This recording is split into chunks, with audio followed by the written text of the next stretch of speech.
আল্লাহর নবী বলেন প্রতিদিন 2 বার, সকালে একবার, সন্ধ্যায় একবার আমার উম্মতের আমল আমি রাসূলের সামনে ফেরেশতারা পেশ করে। হায় হায়, নবীর সামনে তোমার নাম উচ্চারণ হয়, ফেরেশতা বলে ইয়া রাসূলুল্লাহ একটা সিজদা দেয় নাই, একটা সিজদা দেয় নাই। আল্লাহর নবী তখন বলে হায় আমার উম্মত, আমার 23টা বছরের দিবা নিশির এই মেহনতের কোনো কদর করলি না? 23 বছরের আমার এত কষ্টের কোনো কদর হলো না? হাসরের ময়দানে নবী, দোস্ত শুনেন, হাসরের ময়দানে আল্লাহর নবী তার পিঠ দেখাবে, পিঠ, নবী তার পিঠ দেখাবে, পিঠ দেখায়া বলবে উম্মত দেখ আমার পিঠ চালনির মতো ছিদ্র ছিদ্র করে ফেলছি।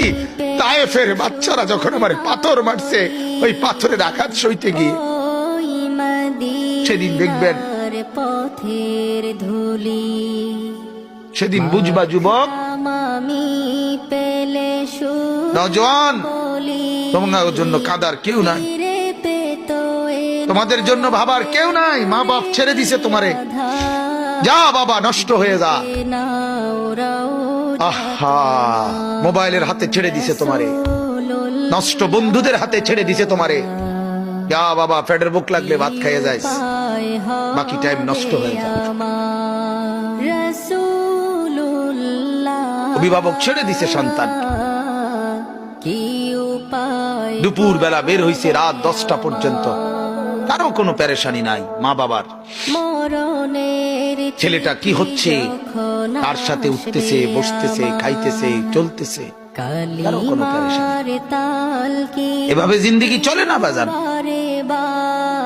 এভাবে জিন্দেগি চলে না।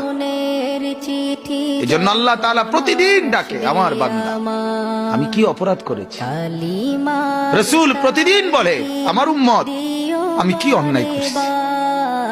আমার তায়েফের রক্তের কোনো দাম নাই, আমার উহুদের দান দান শহীদ করার কোনো মূল্য নাই। 14 দিন আমি পেটে পাথর বেঁধেছি, আমার সেই পাথরের বাধা পেটের কোনো মূল্য নাই।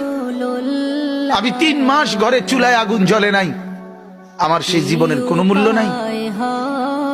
মুসলমান